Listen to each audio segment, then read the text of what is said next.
Que Dios les bendiga, mis amados hermanos y hermanas. Vamos a continuar con nuestra lectura bíblica diaria. Y hoy vamos a estar leyendo en el libro de Jueces, el capítulo 19, en la primera carta a los Corintios, el capítulo 5, y por último el Salmo 136. Acompáñenme a hacer una oración y empezamos nuestra lectura de hoy. Padre, gracias por este día. Gracias porque podemos leer tu palabra.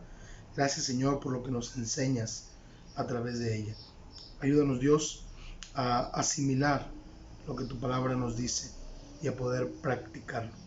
Oramos en el nombre de Cristo Jesús. Amén. Jueces 19. En aquellos días, cuando no había rey en Israel, hubo un levita que moraba como forastero en la parte más remota del monte de Efraín, el cual había tomado para sí mujer concubina de Belén de Judea. Y su concubina le fue infiel, y se fue de él a casa de su padre, a Belén de Judá, y estuvo allá durante 4 meses. Y se levantó su marido y la siguió, para hablarle amorosamente y hacerla volver. Y llevaba consigo un criado y un par de asnos, y ella le hizo entrar en la casa de su padre. Y viéndole el padre de la joven, salió a recibirle gozoso, y le detuvo su suegro, el padre de la joven, y quedó en su casa 3 días, comiendo y bebiendo, y alojándose allí. Al 4.º día, cuando se levantaron de mañana, se levantó también el levita para irse. Y el padre de la joven dijo a su yerno: Conforta tu corazón con un bocado de pan, y después os iréis.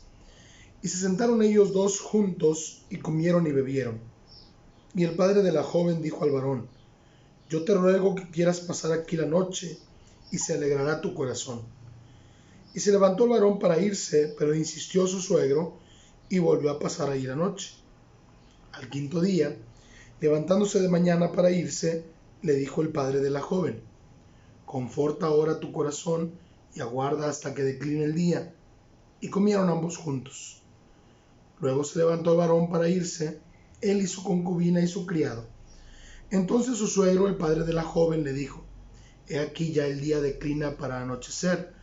Te ruego que paséis aquí la noche. He aquí que el día se acaba. Duerme aquí, para que se alegre tu corazón. Y mañana os levantaréis temprano a vuestro camino, y te irás a tu casa. Mas el hombre no quiso pasar allí la noche, sino que se levantó y se fue, y llegó hasta enfrente de Jebús, que es Jerusalén, con su par de asnos ensillados y su concubina. Y estando ya junto a Jebús, el día había declinado mucho, y dijo el criado a su señor: Ven ahora, y vámonos a esta ciudad de los Jebuseos, para que pasemos en ella la noche. Y su señor le respondió: No iremos a ninguna ciudad de los extranjeros, que no sea de los hijos de Israel, sino que pasaremos hasta Gabaa. Y dijo a su criado: Ven, sigamos hasta uno de esos lugares para pasar la noche en Gabaa o en Ramá. Pasando pues caminaron, y se les puso el sol junto a Gabaa, que era de Benjamín, y se apartaron del camino para entrar a pasar ahí la noche en Gabaa. Y entrando se sentaron en la plaza de la ciudad, porque no hubo quien los acogiese en casa para pasar la noche. Y aquí un hombre viejo que venía de su trabajo del campo al anochecer, el cual era del monte de Efraín, y moraba como forastero en Gabaa, pero los moradores de aquel lugar eran hijos de Benjamín. Y alzando el viejo los ojos, vio a aquel caminante en la plaza de la ciudad, y le dijo: ¿A dónde vas y de dónde vienes? Y él respondió: Pasamos de Belén de Judá a la parte más remota del monte de Efraín, de donde soy. Y había ido a Belén de Judá, mas ahora voy a la casa de Jehová, y no hay quien me reciba en casa. Nosotros tenemos paja y forraje para nuestros asnos, y también tenemos pan y vino para mí y para tu sierva, y para el criado que está con tu siervo. No nos hace falta nada. Y el hombre anciano dijo: Paz sea contigo. Tu necesidad toda quede solamente a mi cargo, con tal que no pases la noche en la plaza. Y los trajo a su casa, y dio de comer a sus asnos, y se lavaron los pies, y comieron y bebieron. Pero cuando estaban gozosos, he aquí que los hombres de aquella ciudad, hombres perversos, rodearon la casa, golpeando a la puerta. y hablaron al anciano, dueño de la casa, diciendo: saca al hombre que ha entrado en tu casa para que lo conozcamos. Y salió a ellos el dueño de la casa y les dijo: no, hermanos míos, os ruego que no cometáis este mal, ya que este hombre ha entrado en mi casa, no hagáis esta maldad. He aquí mi hija virgen y la concubina de él. Yo os las sacaré ahora, humilladlas y haced con ellas como os parezca, y no hagáis a este hombre cosa tan infame. Mas aquellos hombres no le quisieron oír, por lo que tomando aquel hombre a su concubina, la sacó y entraron a ella, y abusaron de ella toda la noche hasta la mañana, y la dejaron cuando apuntaba el alba. Y cuando ya amanecía, vino la mujer y cayó delante de la puerta de la casa de aquel hombre, donde su señor estaba, hasta que fue de día. Y se levantó por la mañana su señor y abrió las puertas de la casa, y salió para seguir su camino. Y he aquí la mujer, su concubina, estaba tendida delante de la puerta de la casa, con las manos sobre el umbral. Él le dijo: levántate y vámonos. Pero ella no respondió. Entonces la levantó el varón, y echándola sobre su asno se levantó y se fue a su lugar. Y llegando a su casa, tomó un cuchillo y echó mano de su concubina, y la partió por sus huesos en 12 partes, y la envió por todo el territorio de Israel. Y todo el que veía aquello decía: jamás se ha hecho ni visto tal cosa desde el tiempo en que los hijos de Israel subieron de la tierra de Egipto hasta hoy. Considerad esto, tomad consejo y hablad. Un escenario muy triste, muy complicado, realmente sin palabras, ¿no? Al leer esto, cómo el pueblo de Dios puede llegar a tal aberración cuando se aparta de seguir la palabra de Dios.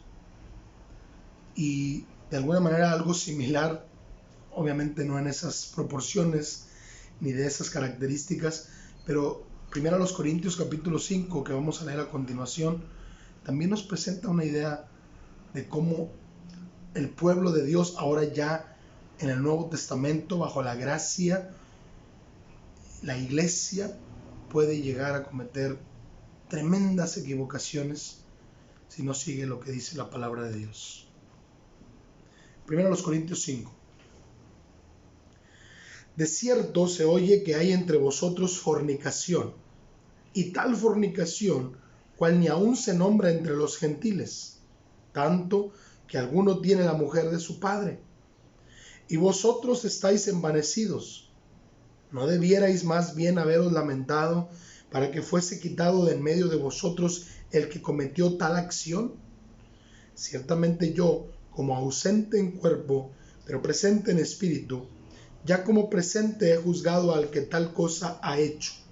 En el nombre de nuestro Señor Jesucristo, reunidos vosotros y mi espíritu con el poder de nuestro Señor Jesucristo, el tal sea entregado a Satanás para destrucción de la carne, a fin de que el espíritu sea salvo en el día del Señor Jesús.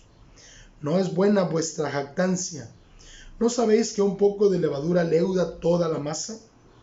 Limpiaos pues de la vieja levadura, para que seáis nueva masa, sin levadura como sois, porque nuestra Pascua, que es Cristo, ya fue sacrificada por nosotros. Así que celebremos la fiesta, no con la vieja levadura, ni con la levadura de malicia y de maldad, sino con panes sin levadura, de sinceridad y de verdad. Os he escrito por carta que no os juntéis con los fornicarios, no absolutamente con los fornicarios de este mundo, o con los avaros, o con los ladrones, o con los idólatras, pues en tal caso os sería necesario salir del mundo. Más bien os escribí que no os juntéis con ninguno que, llamándose hermano, fuere fornicario, o avaro, o idólatra, o maldiciente, o borracho, o ladrón. Con el tal ni aun comáis. Porque, ¿qué razón tendría yo para juzgar a los que están fuera? ¿No juzgáis vosotros a los que están dentro? Porque a los que están fuera, Dios juzgará. Quitad pues a ese perverso de entre vosotros. La iglesia de Corinto estaba envanecida, como muchas iglesias hoy en día, con la bandera del amor, de la tolerancia, de la misericordia. Podemos correr el riesgo de volvernos permisivos y hasta cómplices del pecado. La palabra de Dios es muy clara. Ninguno que llamándose hermano practica el pecado puede tener comunión con la iglesia del Señor. Vamos a leer por último el día de hoy el Salmo 136, una alabanza por la misericordia de Dios, un recordatorio de todo lo que Dios hizo con el pueblo de Israel. Alabad a Jehová porque Él es bueno, porque para siempre es su misericordia. Alabad al Dios de los dioses, porque para siempre es su misericordia. Alabad al Señor de los señores, porque para siempre es su misericordia. Al único que hace grandes maravillas, porque para siempre es su misericordia. Al que hizo los cielos con entendimiento, porque para siempre es su misericordia. Al que extendió la tierra sobre las aguas, porque para siempre es su misericordia. Al que hizo las grandes lumbreras, porque para siempre es su misericordia. El sol para que señorease en el día, porque para siempre es su misericordia. La luna y las estrellas, para que señoreasen en la noche, porque para siempre es su misericordia. Al que hirió a Egipto en sus primogénitos, porque para siempre es su misericordia. Al que sacó a Israel de en medio de ellos, porque para siempre es su misericordia. Con mano fuerte y brazo extendido, porque para siempre es su misericordia. Al que dividió el mar rojo en partes, porque para siempre es su misericordia. E hizo pasar a Israel por en medio de él, porque para siempre es su misericordia.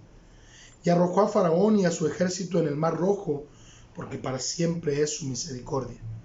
Al que pastoreó a su pueblo por el desierto, porque para siempre es su misericordia. Al que hirió a grandes reyes, porque para siempre es su misericordia. Y mató a reyes poderosos, porque para siempre es su misericordia. A Sehón, rey amorreo, porque para siempre es su misericordia. Y a Og, rey de Basán, porque para siempre es su misericordia. Y dio la tierra de ellos en heredad, porque para siempre es su misericordia. En heredad a Israel su siervo, porque para siempre es su misericordia. Él es el que en nuestro abatimiento se acordó de nosotros, porque para siempre es su misericordia. Y nos rescató de nuestros enemigos, porque para siempre es su misericordia. El que da alimento a todo ser viviente, porque para siempre es su misericordia. Alabad al Dios de los cielos, porque para siempre es su misericordia.